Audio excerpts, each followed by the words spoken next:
And now, Chapter 20, the super-excellent power of Krishna.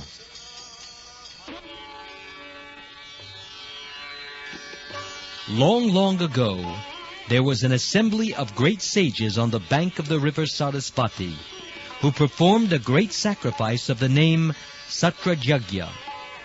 In such assemblies, the great sages present usually discuss Vedic subject matters and philosophical topics, and in this particular meeting, the following question was raised. The three predominating deities of this material world, namely Lord Brahma, Lord Vishnu, and Lord Shiva, are directing all the affairs of this cosmos. But who among them is the supreme? After much discussion on this question, the great sage named Bhrigu, the son of Lord Brahma, was deputed to test all three predominating deities and report to the assembly as to who is the greatest.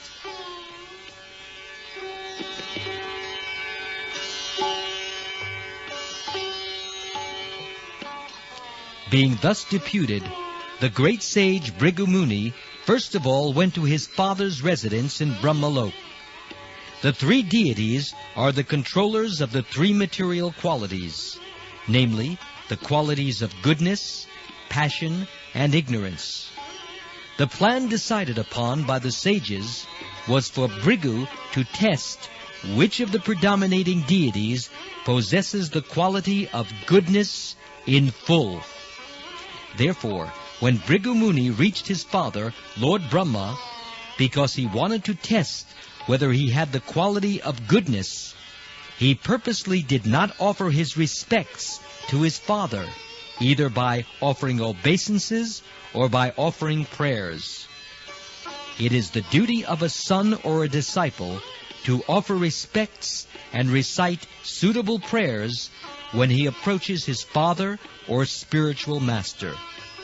But Bhrigu Muni purposely failed to offer respects, just to see Lord Brahma's reaction to this negligence. Lord Brahma was very angry at his son's impudence, and he showed signs which definitely proved this to be so. He was even prepared to condemn Bhrigu by cursing him, but because Bhrigu was his son, Lord Brahma controlled his anger with his great intelligence. This means that although the quality of passion was prominent in Lord Brahma, he had the power to control it.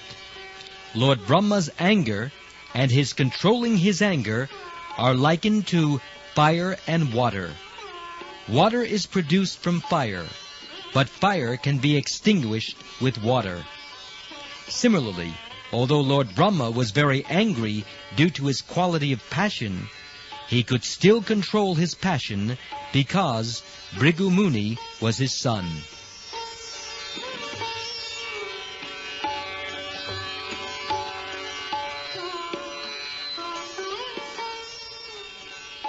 After testing Lord Brahma, Bhrigu Muni went directly to the planet Kailas, where Lord Shiva resides. Bhrigu Muni happened to be Lord Shiva's brother. Therefore, as soon as Bhrigu Muni approached, Lord Shiva was very glad and personally rose to embrace him.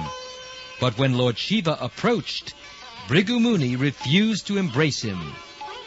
"My dear brother," he said, "you are always very impure. Because you smear your body with ashes, you are not very clean. So please do not touch me." When Bhrigu Muni refused to embrace his brother, saying that Lord Shiva was impure, the latter became very angry with him. It is said that an offense can be committed either with the body, with the mind, or by speech. Bhrigu Muni's first offense, committed towards Lord Brahma, was an offense with the mind. His second offense, committed towards Lord Shiva by insulting him, criticizing him for unclean habits, was an offense by speech. Because the quality of ignorance is prominent in Lord Shiva, when he heard Bhrigu's insult, His eyes immediately became red with anger. With uncontrollable rage, he took up his trident and prepared to kill Bhrigu Muni. At that time, Lord Shiva's wife, Parvati, was present. Her personality is a mixture of the three qualities, and therefore she is called Trigunamayi. In this case, she saved the situation by evoking Lord Shiva's quality of goodness. She fell down at the feet of her husband, and with her sweet words, she talked him out of killing Bhrigu Muni.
After being saved from the anger of Lord Shiva, Bhrigu Muni went directly to the planet Shvetadvip, where Lord Vishnu was lying on a bed of flowers, accompanied by his wife, the goddess of fortune, who was engaged in massaging his lotus feet. There Bhrigu Muni purposely committed the greatest sin by offending Lord Vishnu by his bodily activities.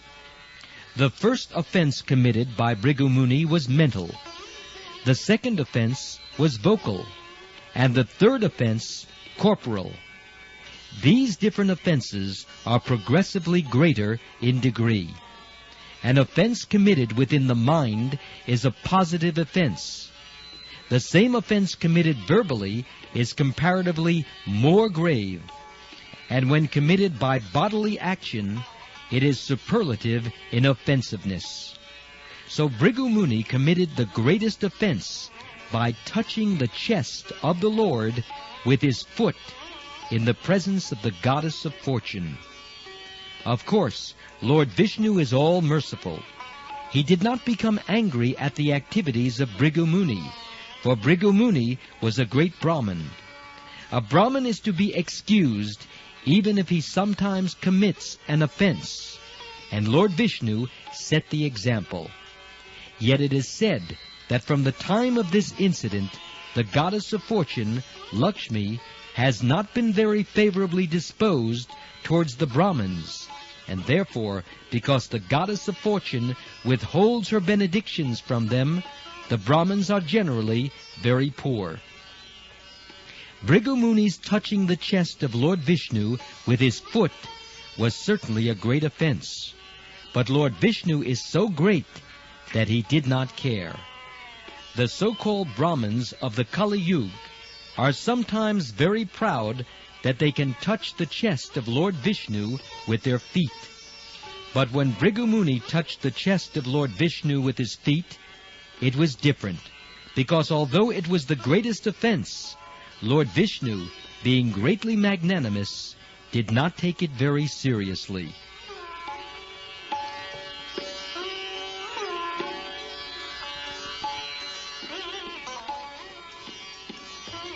Instead of being angry or cursing Bhrigu Muni, Lord Vishnu immediately got up from his bed, along with his wife, the goddess of fortune, and offered respectful obeisances to the Brahmin. He addressed Bhrigu Muni as follows: "My dear Brahmin, it is a great blessing for me that you have come here. Please, therefore, sit down on this cushion for a few minutes. My dear Brahmin, I am very sorry that when you first entered, I could not receive you properly. It was a great offense on my part. I beg you to pardon me. You are so pure and great that the water which washes your feet can purify even the places of pilgrimage. Therefore I request you to purify the Vaikuntha planet, where I live with my associates. My dear Father, O great sage, I know that your feet are very soft, like a lotus flower, and that my chest is as hard as a thunderbolt. I am therefore afraid that you may have felt some pain by touching my chest with your feet. Let me touch your feet to relieve the pain you have suffered. Lord Vishnu then began to massage the feet of Bhrigu Muni. The Lord continued to address Bhrigu Muni. My dear Lord, he said, my chest has now become sanctified because of the touch of your feet, and I am now assured that the goddess of fortune, Lakshmi, will be very glad to live there perpetually. Another name for Lakshmi is Chanchala, indicating that she does not stay in one place for a long time. Therefore, we see that a rich man's family sometimes becomes poor after a few generations, and sometimes we see that a poor man's family becomes very rich. Lakshmi, the goddess of fortune, is Chanchala in this material world, whereas in the Vaikuntha planets, she eternally lives at the lotus feet of the Lord. Because Lakshmi is famous as Chanchala, Lord Narayan indicated that she might not have been living perpetually by his chest, but because his chest had been touched by the feet of Bhrigu Muni, it was now sanctified, and there was no chance that the goddess of fortune would leave. Bhrigu Muni, however, could understand his position and that of the Lord, and he was struck with wonder at the behavior of the Supreme Personality of Godhead. Because of his gratitude, his voice choked up, and he was unable to reply to the words of the Lord. Tears glided from his eyes, and he could not say anything. He simply stood silently before the Lord.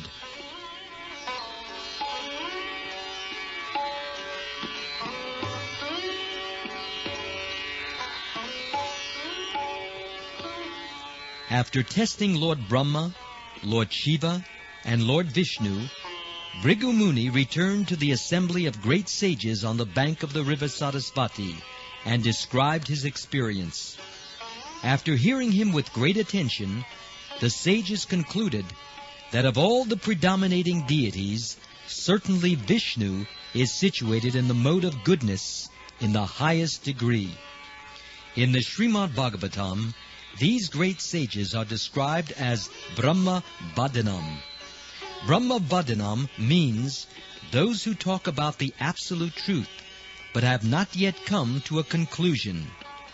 Generally, Brahma Badi refers to the impersonalists, or to those who are students of the Vedas. It is to be understood, therefore, that all the gathered sages were serious students of Vedic literature, but had not come to definite conclusions as to who is the Supreme Absolute Personality of Godhead.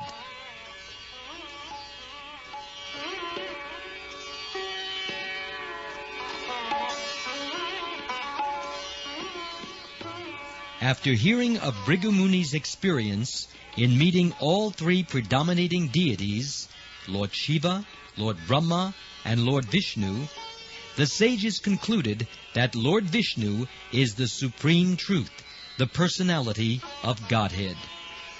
It is said in the Srimad Bhagavatam that after hearing the details from Bhrigu Muni, the sages were astonished because, although Lord Brahma and Lord Shiva were immediately agitated, Lord Vishnu, in spite of being kicked by Bhrigu Muni, was not agitated in the least. The example is given that small lamps may be agitated by a slight breeze, but the greatest lamp, or the greatest illuminating source, the sun, is never moved even by the greatest hurricane. One's greatness has to be estimated by one's ability to tolerate provoking situations. The sages gathered on the bank of the river Sarasvati concluded that if one wants actual peace and freedom from all fear, he should take shelter of the lotus feet of Vishnu. If Lord Brahma and Lord Shiva lost their peaceful attitude upon a slight provocation, how could they maintain the peace and tranquility of their devotees? As for Lord Vishnu, however, it is stated in the Bhagavad Gita that anyone who accepts Lord Vishnu or Krishna as the supreme friend attains the highest perfection of peaceful life.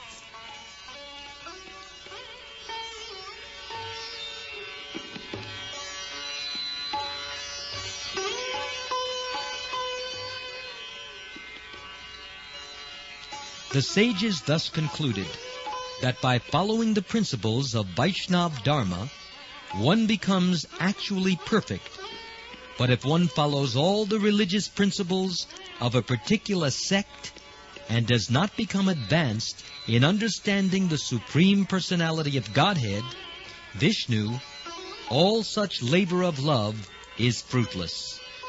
To execute religious principles means to come to the platform of perfect knowledge. If one comes to the platform of perfect knowledge, then he will be uninterested in material affairs. Perfect knowledge means knowledge of one's own self and the Supreme Self. The Supreme Self and the individual self, although one in quality, are different in quantity. This analytical understanding of knowledge is perfect. Simply to understand, I am not matter, I am spirit, is not perfect knowledge. The real religious principle is devotional service or bhakti. This is confirmed in the Bhagavad Gita. Lord Krishna says, "Give up all other religious principles and simply surrender unto me." Therefore, the term Dharma applies only to the Vaishnava Dharma or Bhagavad Dharma, following which all other good qualities and advancements in life are automatically achieved.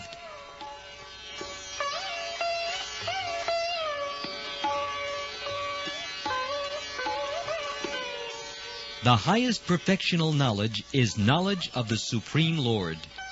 He cannot be understood by any process of religion other than devotional service. Therefore, the immediate result of perfect knowledge is achieved by executing devotional service. After attainment of knowledge, one becomes uninterested in the material world. This is not because of dry philosophical speculation. The devotees become uninterested in the material world not simply because of theoretical understanding, but because of practical experience. When a devotee realizes the effect of association with the Supreme Lord, he naturally hates the association of so-called society, friendship, and love.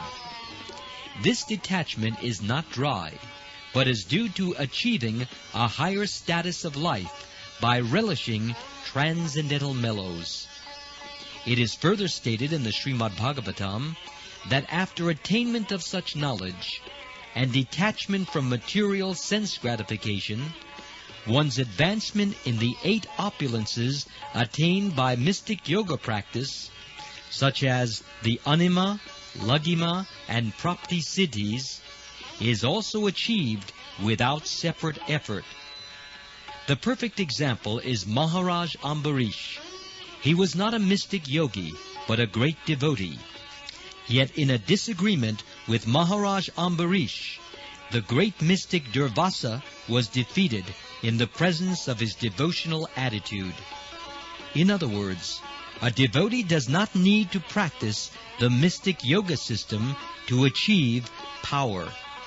The power is behind him by the grace of the Lord, just as when a small child is surrendered to a powerful father, all the powers of the Father are behind him.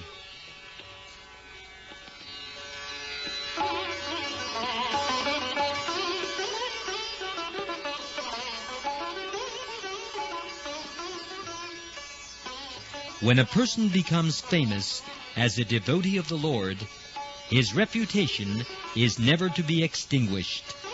Lord Chaitanya, when discoursing with Ramananda Rai, questioned, "What is the greatest fame?" Ramananda Rai replied, "That to be known as a pure devotee of Lord Krishna is the perfect fame." The conclusion, therefore, is that Vishnu Dharma, or the religion of devotional service unto the Supreme Personality of Godhead, is meant for persons who are thoughtful. By proper utilization of thoughtfulness, one comes to the stage of thinking of the Supreme Personality of Godhead. By thinking of the Supreme Personality of Godhead, one becomes free from the contamination of the faulty association of the material world, and thus one becomes peaceful.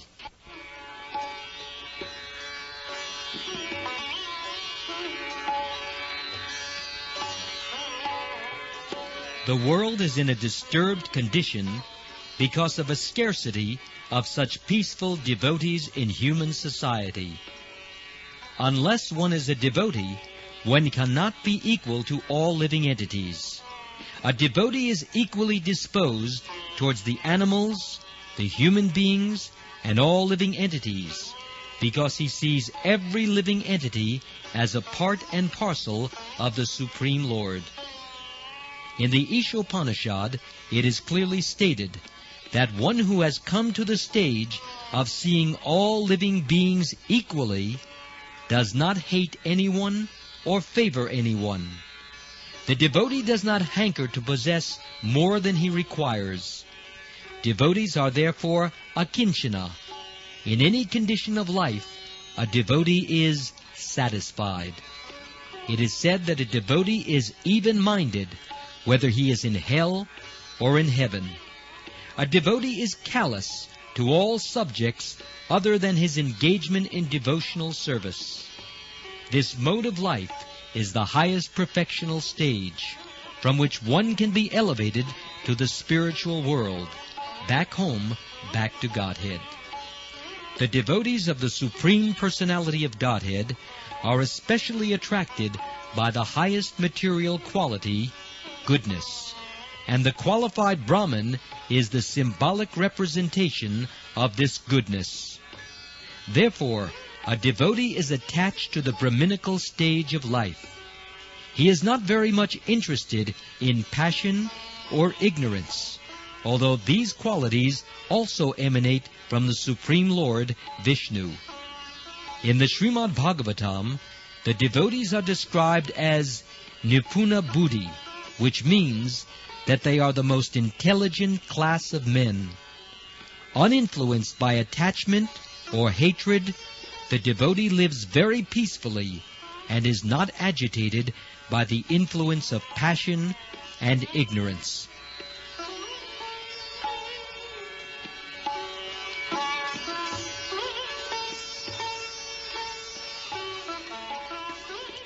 It may be questioned here why a devotee should be attached to the quality of goodness in the material world if he is transcendental to all material qualities.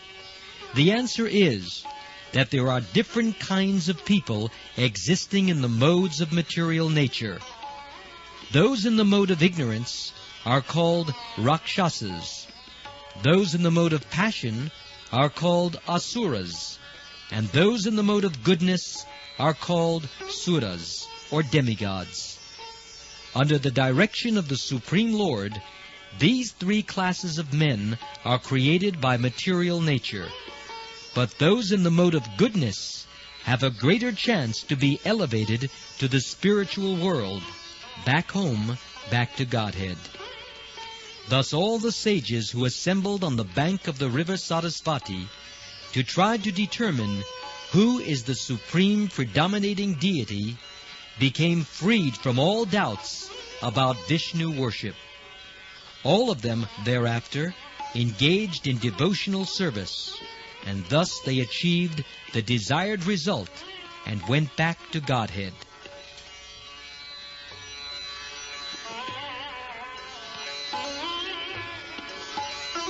those who are actually anxious to be liberated from material entanglement would do better to accept at once the conclusion given by Sri Shukdev Goswami in the beginning of the Srimad Bhagavatam. It is said there that hearing the Srimad Bhagavatam is extremely conducive to liberation, because it is spoken by Shukdev Goswami. The same fact is again confirmed by Sutta Goswami. If anyone who is traveling aimlessly within this material world cares to hear the nectarian words spoken by Shukdev Goswami, certainly he will come to the right conclusion. Simply by discharging devotional service to the Supreme Personality of Godhead, he will be able to stop the fatigue of perpetually migrating from one material body to another. In other words, by proper hearing, one will become fixed in loving devotional service to Vishnu. He will certainly be able to get relief from this material journey of life. And the process is very simple. One has to give oral reception to the sweet words spoken by Shukdev Goswami in the form of Srimad Bhagavatam.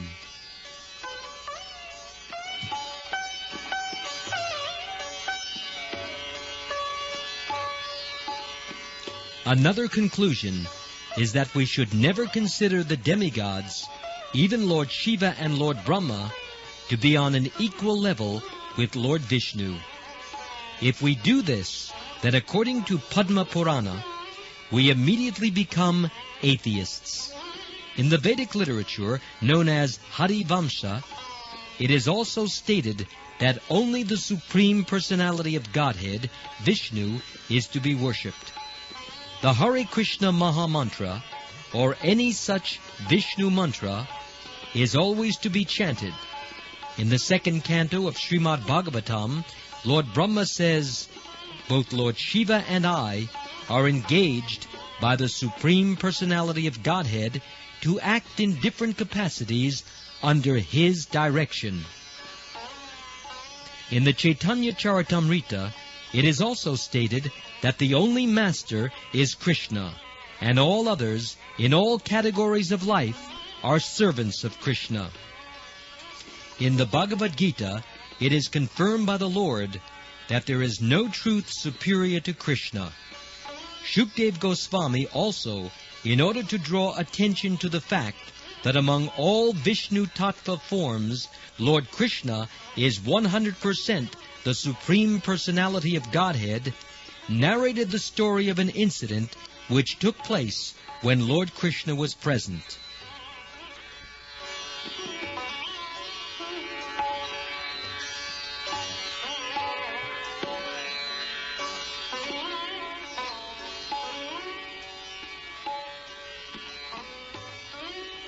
Once upon a time, a Brahmin's wife gave birth to a child. Unfortunately, however, just after being born and touching the ground, the child immediately died. The Brahmin father took the child and went directly to Dwarka, to the palace of the king. The Brahmin was very upset because of the untimely death of the child in the presence of his young father and mother. Thus his mind became very disturbed. Formerly, when there were responsible kings, up to the time of Dwapara Yuga, when Lord Krishna was present, the king was liable to be blamed for the untimely death of a child in the presence of his parents. Similarly, such responsibility was there during the time of Lord Ramachandra. As we have explained in the first canto of Srimad Bhagavatam, the king was so responsible for the comforts of the citizens that he was to see that there was not even excessive heat or cold. Now, although there was no fault on the part of the king, the Brahmin whose child had died immediately went to the palace door and accused the king as follows. The present king, Ugrasen, is envious of the Brahmins. The exact word used in this connection is Brahma Dvisha.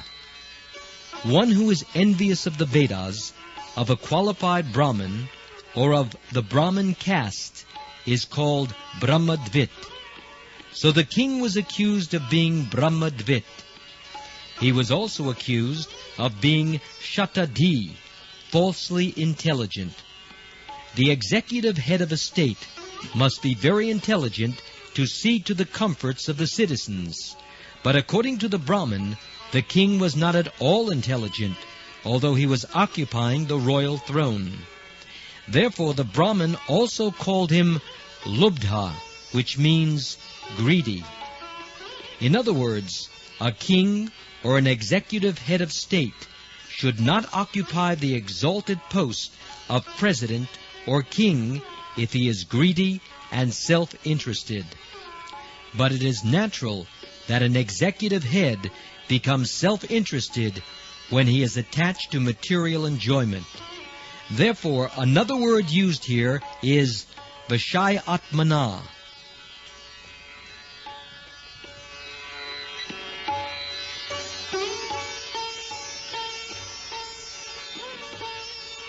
The Brahmin also accused the king of being Kshatriya Bandhu, which refers to a person born in the family of Kshatriyas or the royal order, but lacking the qualifications of a royal personality. A king should protect Brahminical culture and should be very alert to the welfare of his citizens. He should not be greedy due to attachment to material enjoyment. If a person with no qualifications represents himself as a Kshatriya of the royal order, he is not called a Kshatriya, but a Kshatriya Bandhu. Similarly, if a person is born of a Brahmin father, but has no Brahminical qualification, he is called Brahma Bandhu or Dvija Bandhu. This means that a Brahmin or Kshatriya is not accepted simply by birth. One has to qualify himself for the particular position. Only then is he accepted as a Brahmin or a Kshatriya. Thus the Brahmin charged that his newly born baby was dead due to the disqualifications of the king. The Brahmin took it to be most unnatural, and therefore he held the king responsible. We also find in Vedic history that if the Kshatriya king were irresponsible, sometimes a consulting board of Brahmins maintained by the monarchy would dethrone him. Considering all these points, it appears that the post of monarch in the Vedic civilization is a very responsible one.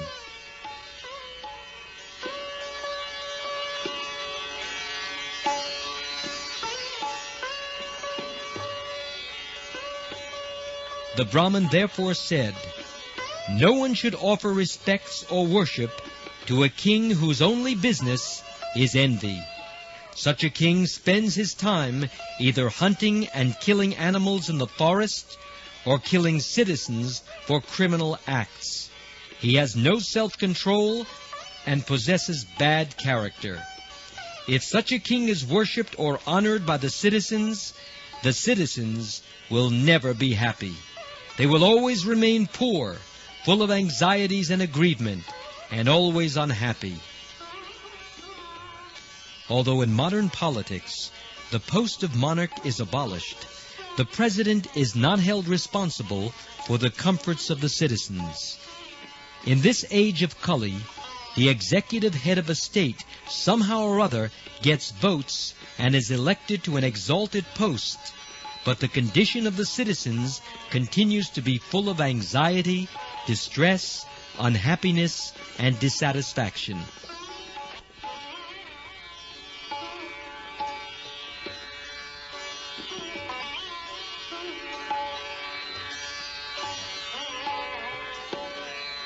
The Brahmin's second child was also born dead, and the third also. He had 9 children, each born dead, and each time he came to the gate of the palace to accuse the king. When the Brahmin came to accuse the king of Dwarka for the 9th time, Arjuna happened to be present with Krishna.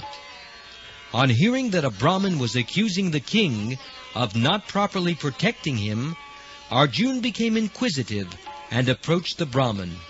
He said, "My dear Brahmin, why do you say that there are no proper Kshatriyas to protect the citizens of your country? Is there not even someone who can pretend to be a Kshatriya, who can carry a bow and arrow, at least to make a show of protection? Do you think that all the royal personalities in this country simply engage in performing sacrifices with the Brahmins, but have no chivalrous power?" Thus Arjuna indicated that Kshatriyas should not sit back comfortably and engage only in performing Vedic rituals. Rather, they must be very chivalrous in protecting the citizens. Brahmins, being engaged in spiritual activities, are not expected to do anything which requires physical endeavor. Therefore, they need to be protected by the Kshatriyas, so that they will not be disturbed in the execution of their higher occupational duties.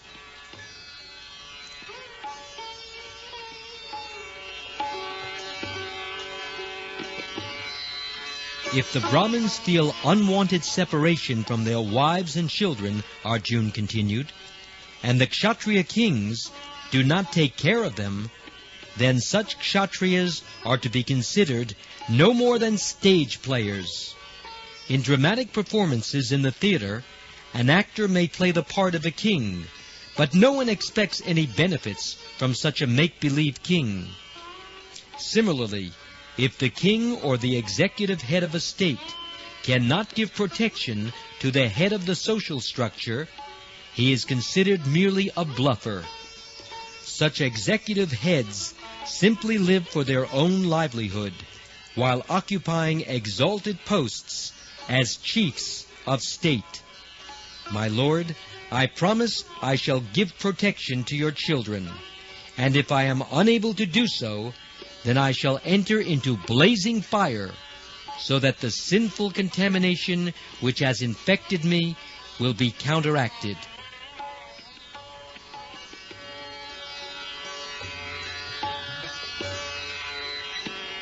Upon hearing Arjuna speak in this way, the Brahmin replied, "My dear Arjuna, Lord Balaram is present, but he could not give protection to my children. Lord Krishna is also present, but he also could not give them protection. There are also many other heroes, such as Pradyumna and Aniruddha, carrying bows and arrows, but they could not protect my children." The Brahmin directly hinted that Arjuna could not do that which was impossible for the Supreme Personality of Godhead. He felt that Arjuna was promising something beyond his power. The Brahmin said, "I consider your promise to be like that of an inexperienced child. I cannot put my faith in your promise."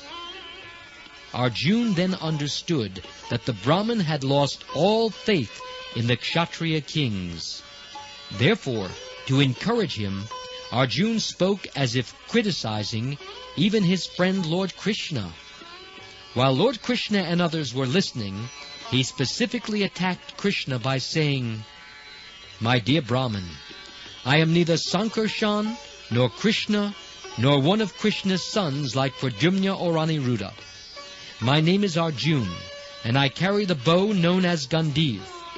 You cannot insult me, for I have satisfied even Lord Shiva by my prowess, when we were both hunting in the forest. I had a fight with Lord Shiva, who appeared before me as a hunter, and when I satisfied him by my prowess, he gave me the weapon known as Pashupatastra. Do not doubt my chivalry. I shall bring back your sons, even if I have to fight with death personified." When the Brahmin was assured by Arjuna in such exalted words, he was somehow or other convinced, and thus he returned home.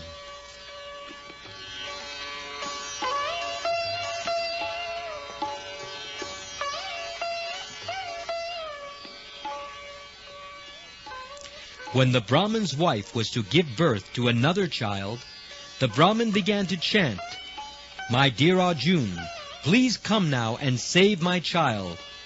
After hearing him, Arjuna immediately prepared himself by touching sanctified water and uttering holy mantras to protect his bows and arrows from danger. He specifically took the arrow presented to him by Lord Shiva, and while going out, he remembered Lord Shiva and his great favor. In this way, he appeared in front of the maternity home, equipped with his bow, known as Gandiv, and with various other weapons. Arjuna, who apparently had not left Dwarka because he had to fulfill his promise to the Brahmin, was called at night when the Brahmin's wife was to give birth to the child. While going to the maternity home to attend to the delivery case of the Brahmin's wife, Arjuna remembered Lord Shiva and not his friend Krishna. He thought that since Krishna could not give protection to the Brahmin, it was better to take shelter of Lord Shiva.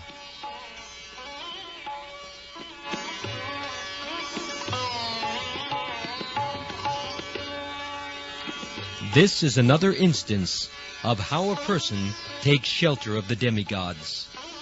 This is explained in the Bhagavad Gita. Kamais tais tair ritagyana. A person who loses his intelligence because of greed and lust forgets the Supreme Personality of Godhead and takes shelter of the demigods. Of course, Arjuna was not an ordinary living entity, but because of his friendly dealings with Krishna, he thought that Krishna was unable to give protection to the Brahmin and that he would do better to remember Lord Shiva. Later it was proved that Arjuna's taking shelter of Lord Shiva instead of Krishna was not at all successful.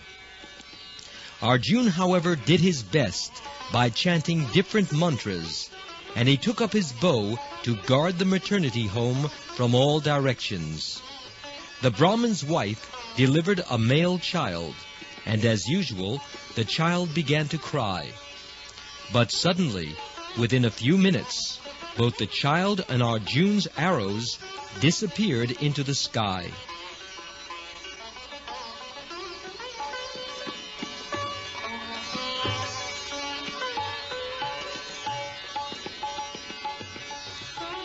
It appears that the Brahmin's house was near Krishna's residence, and that Lord Krishna was enjoying everything that was taking place, apparently in defiance of his authority. It was he who played the trick of taking away the Brahmin's baby as well as the arrows, including the one given by Lord Shiva, of which Arjuna was so proud. Tadbhavat yalpa medasam. Less intelligent men take shelter of the demigods due to bewilderment and are satisfied with the benefits they award. In the presence of Lord Krishna and others, the Brahmin began to accuse Arjuna. "Everyone see my foolishness. I put my faith in the words of Arjuna, who is impotent and who is expert only in false promises. How foolish I was to believe Arjuna. He promised to protect my child, even when Pradyumna, Aniruddha, Lord Balaram, and Lord Krishna failed. If such great personalities could not protect my child, then who can do so? I therefore condemn Arjuna for his false promise, and I also condemn his celebrated bow, Gandiv, and his impudence in declaring himself greater than Lord Balaram, Lord Krishna, Pradyumna, and Aniruddha. No one can save my child, for he has already been transferred to another planet. Due to sheer foolishness only, Arjuna thought he could bring back my child from another planet."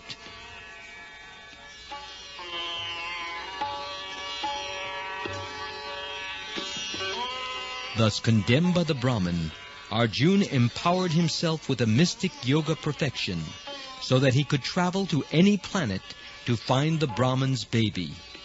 It seems that Arjuna had mastered the mystic yogic power, by which yogis can travel to any planet they desire. He first of all went to the planet known as Yamalok, where the superintendent of death, Yamaraj, lives. There he searched for the Brahman's baby, but was unable to find him. He then immediately went to the planet where the king of heaven, Indra, lives. When unable to find the baby there, he went to the planets of the fire demigods, then the Nairiti demigods, and then to the moon planet. Then he went to Vayu and Varuna Loka. When unable to find the baby in those planets, he went down to the Rasatala planet, the lowest of the planetary systems. After traveling to all these different planets, he finally went to Brahmalok, where even mystic yogis cannot go. By the grace of Lord Krishna, Arjuna had that power, and he went above the heavenly planets to Brahmalok. When he was unable to find the baby even after searching all possible planets, he then attempted to throw himself into a fire, as he had promised the Brahman he would, if unable to bring back his baby.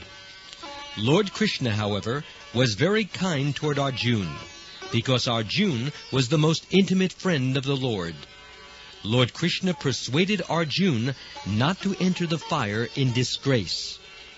Krishna indicated that since Arjuna was his friend, if he were to enter the fire in hopelessness, indirectly it would be a blemish on him, Krishna. Lord Krishna therefore checked Arjuna, assuring him that he would find the baby. He told Arjuna, "Do not foolishly commit suicide."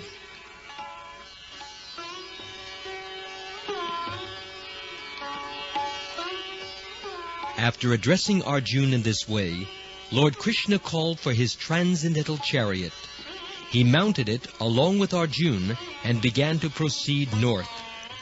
Lord Krishna, the all-powerful personality of Godhead, could have brought back the child without effort. But we should always remember that he was playing the part of a human being. As a human being has to endeavor to achieve certain results, so Lord Krishna, like an ordinary human being, or like his friend Arjuna, left Dwarka to bring back the Brahman's baby. By appearing in human society and exhibiting his pastimes as a human being, Krishna definitely showed that there was not a single personality greater than he. God is great.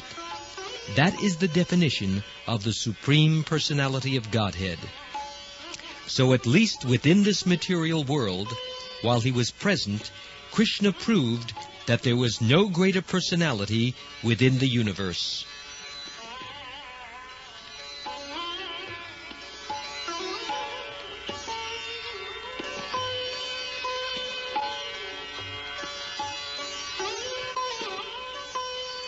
Seated on his chariot with Arjuna, Krishna proceeded north, crossing over many planetary systems.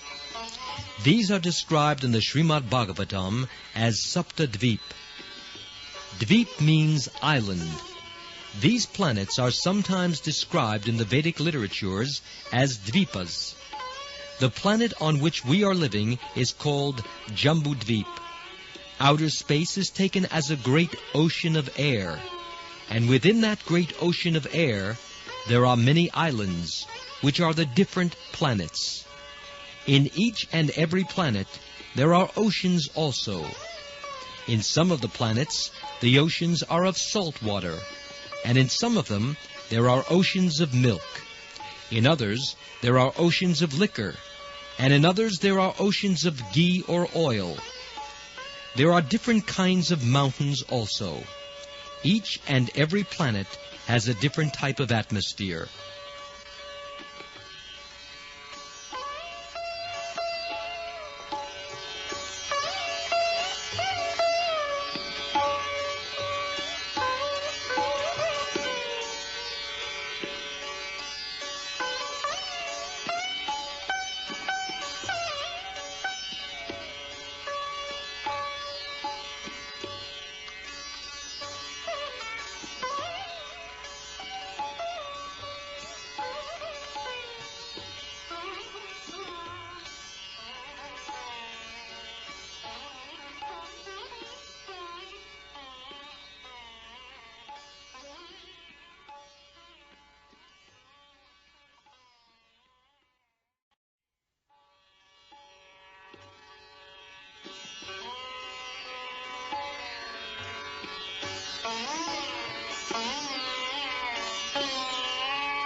Krishna passed over all these planets and reached the covering of the universe. This covering is described in the Srimad Bhagavatam as great darkness. The material world as a whole is described as dark. In the open space, there is sunlight, and therefore it is illuminated. But in the covering, because of the absence of sunlight, it is naturally dark. When Krishna approached the covering layer of this universe, the 4 horses which were drawing his chariot, Shaibya, Sugriv, Megapushpa, and Balahak, all appeared to hesitate to enter the darkness.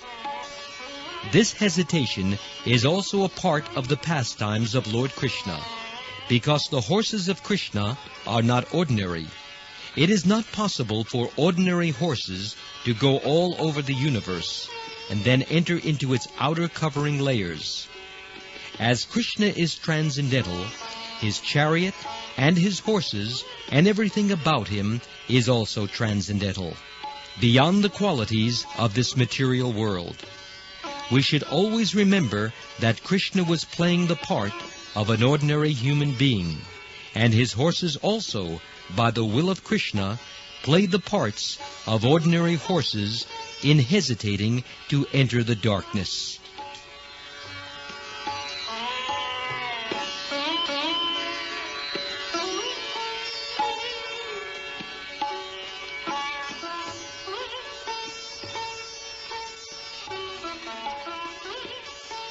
Krishna is known as Yogeshvar, as stated in the last portion of Bhagavad Gita. Yogeshvaro Hari. All mystic powers are under his control. In our experience, we can see many human beings who have yogic mystic power and who sometimes perform very wonderful acts. But Krishna is understood to be the master of all mystic power. Therefore, when he saw that his horses were hesitant to proceed into the darkness, he immediately released his disc, known as the Sudarshan Chakra, which illuminated the sky 1,000 times brighter than sunlight. The darkness of the covering of the universe is also a creation of Krishna's, and the Sudarshan Chakra is Krishna's constant companion.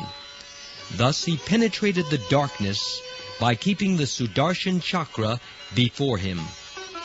Srimad Bhagavatam states that the Sudarshan Chakra penetrated the darkness, just as an arrow released from the Shanga bow of Lord Ramachandra penetrated the army of Ravan.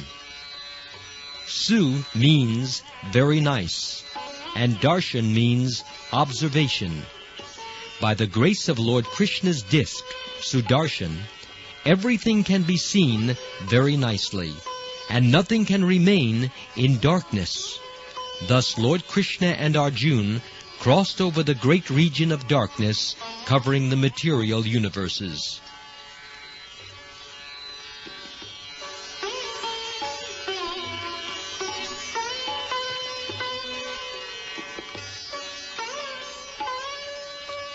Arjuna then saw the effulgence of light known as the Brahma Jyoti. The Brahma Jyoti is situated outside the covering of the material universes, and because it cannot be seen with our present eyes, this Brahma Jyoti is sometimes called Avyakta. This spiritual effulgence is the ultimate destination of the impersonalists, known as Vedantists. The Brahma Jyoti is also described as Ananta Param, unlimited and unfathomed. When Lord Krishna and Arjuna reached this region of the Brahma Jyoti, Arjuna could not tolerate the glaring effulgence, and he closed his eyes. Lord Krishna's and Arjuna's reaching the Brahma Jyoti region is described in the Hari Vamsha. In that portion of the Vedic literature, Krishna informs Arjuna, "My dear Arjuna, the glaring effulgence, the transcendental light you are seeing, is my bodily rays. O chief of the descendants of Bharat, this Brahma-jyoti is I myself. As the sun disk and the sunshine cannot be separated, Krishna and his bodily rays, the Brahma-jyoti, cannot be separated. Thus Krishna claims that the Brahma-jyoti is he himself. This is clearly stated in the Hari Vamsha, when Krishna says, Aham Sa. The Brahma-jyoti is a combination of the minute particles known as spiritual sparks, or the living entities known as Chit Kan. The Vedic word Soham, or I am the Brahma-jyoti, can also be applied to the living entities, who can also claim to belong to the Brahma-jyoti. In the Hari Vamsha, Krishna further explains, this Brahma-jyoti is an expansion of my spiritual energy.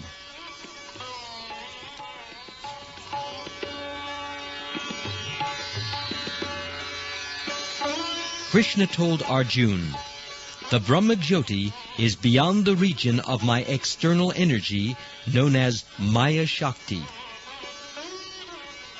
When one is situated within the material world, it is not possible for him to experience this Brahman effulgence. Therefore, in the material world, this effulgence is not manifested, whereas in the spiritual world, it is manifested. That is the purport of the words Vyakta Avyakta. In the Bhagavad Gita it is said, Vyakto Vyaktat Sanatana. Both these energies are eternally manifested. After this, Lord Krishna and Arjuna entered a vast spiritual water. This spiritual water is called the Kṛṣṇa ocean, or Viraja, which means that this ocean is the origin of the creation of the material world. And the place is known as Viraja, because this place is free from the influence of the three qualities of the material world. In the Mrityunjaya Tantra, a Vedic literature, there is a vivid description of this Kṛṣṇa ocean, or Viraja. It is stated there that the highest planetary system within the material world is Satyalok, or Brahmalok, beyond which are Rudralok and Mahavishnu-lok. Regarding this Mahavishnu-lok, it is stated in the Brahma Samhita, Ya Karana Nava Jale Bhajati Sma Yoga. Lord Mahavishnu is lying in the Kṛṣṇa ocean. When he exhales, innumerable universes come into existence, and when he inhales, innumerable universes enter within him. In this way, the material creation is generated and again withdrawn. When Lord Krishna and Arjuna entered the water, it appeared that there was a strong hurricane of transcendental effulgence brewing, and the water of the Kṛṣṇa ocean was greatly agitated.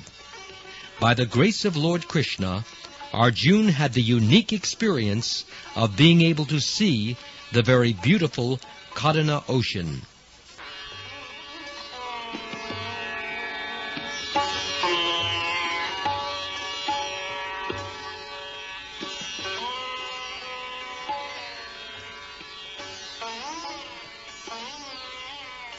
Accompanied by Krishna, Arjuna saw a large palace within the water. There were many thousands of pillars and columns made of valuable jewels, and the glaring effulgence of those columns was so beautiful that Arjuna was charmed by it. Within that palace, Arjuna and Krishna saw the gigantic form of Anantadev, who is also known as Shesha. Lord Anantadev, or Sheshanaga, was in the form of a great serpent with thousands of hoods, each one of them decorated with valuable, effulgent jewels, beautifully dazzling.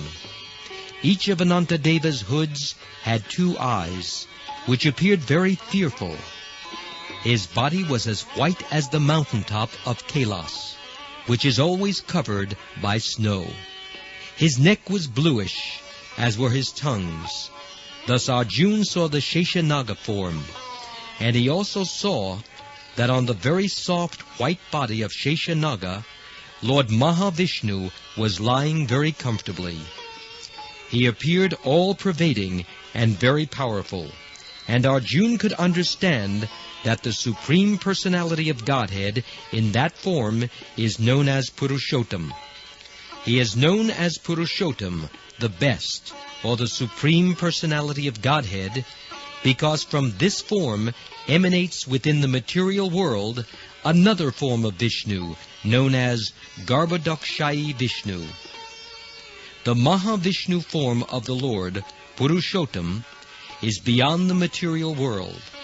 He is also known as Uttama. Tama means darkness, and Ut means above, transcendental. Therefore, Uttama means above the darkest region of the material world.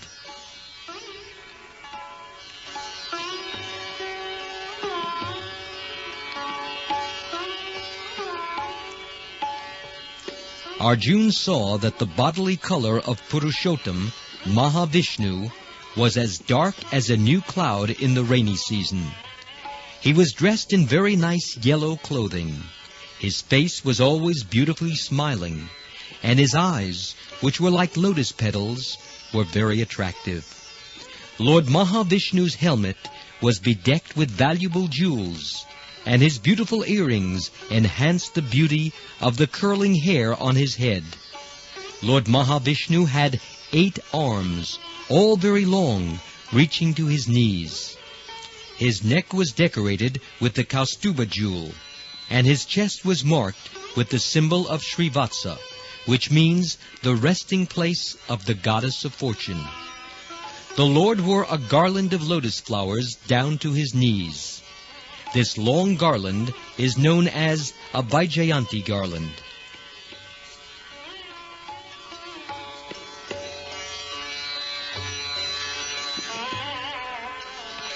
The Lord was surrounded by his personal associates, Nanda and Sunanda, and the personified Sudarshan disk was also standing by him. As stated in the Vedas, the Lord has innumerable energies, and they also stood there personified. The most important among them were as follows: Pushti, the energy for nourishment; Shri, the energy of beauty; Kirti, the energy of reputation; and Aja, the energy of material creation.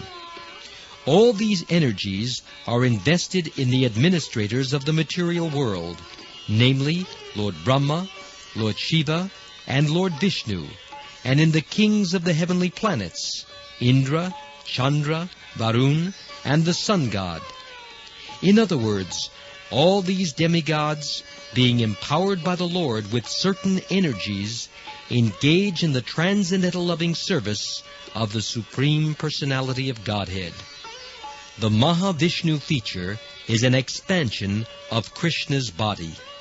The Brahma Samhita also confirms that Mahavishnu is a portion of a plenary expansion of Krishna.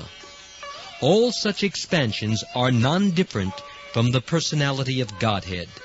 But since Krishna appeared within this material world to manifest his pastimes as a human being, he and Arjuna immediately offered their respects to Lord Mahavishnu by bowing down before him.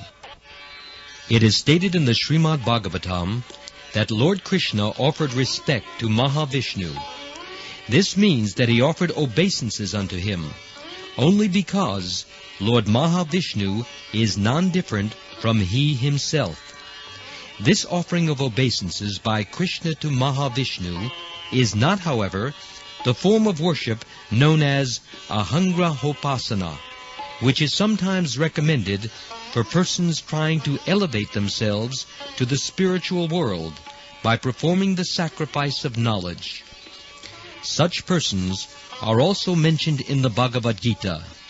Jnana yagyena chapyanye yajanto mam upasate.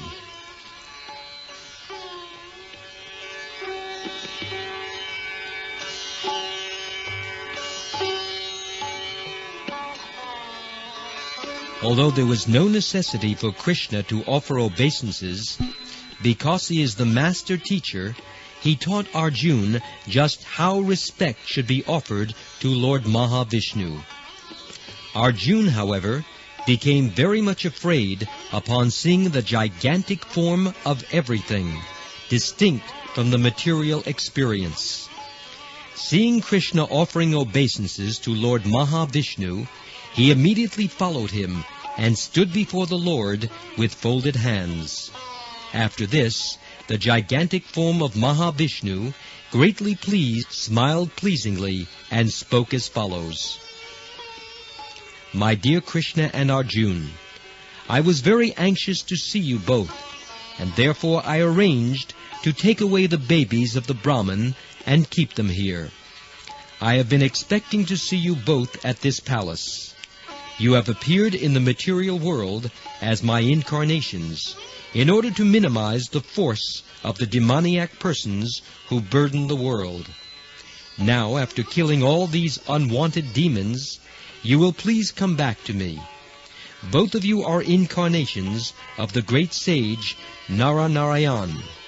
Although you are both complete in yourselves to protect the devotees and to annihilate the demons, and especially to establish religious principles in the world, so that peace and tranquility may continue, you are teaching the basic principles of factual religion, so that the people of the world may follow you, and thereby be peaceful and prosperous.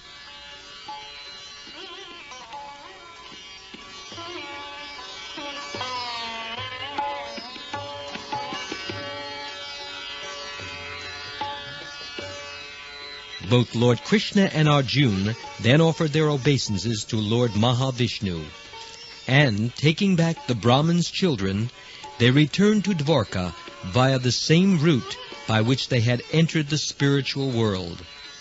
All the children of the Brahman had duly grown up. After returning to Dwarka, Lord Krishna and Arjuna delivered to the Brahman all of his sons.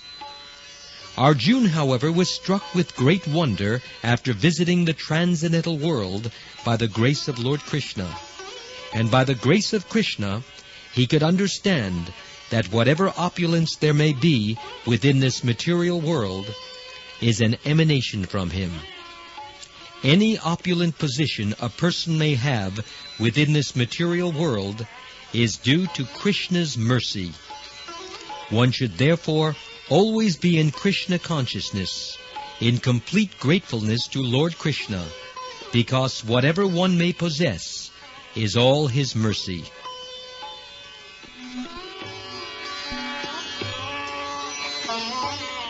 Arjuna's wonderful experience, due to the mercy of Krishna, is one of the many thousands of pastimes performed by Lord Krishna during his stay in this material world.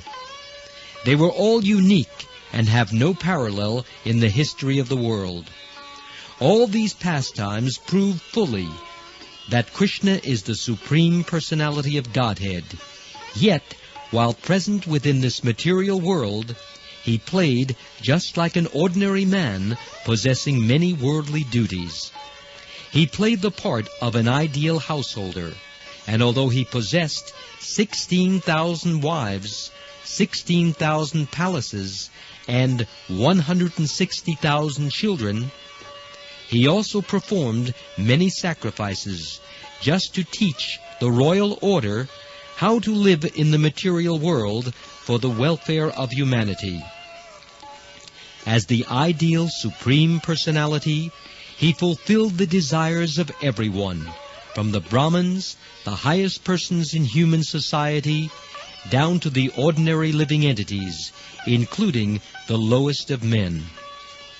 Just as King Indra is in charge of distributing rain all over the world to satisfy everyone in due course, so Lord Krishna satisfies everyone by pouring down his causeless mercy. His mission was to give protection to the devotees and to kill the demoniac kings. Therefore, he killed many hundreds and thousands of demons. Some of them he killed personally, and some were killed by Arjuna, who was deputed by Krishna. In this way, he established many pious kings, such as Yudhishthir, at the helm of world affairs. Thus, by his divine arrangement, he created the good government of King Yudhishthir, and there ensued peace and tranquility. Thus ends the Bhaktivedanta purport of the 3rd volume, 20th chapter of Krishna, the super excellent power of Krishna.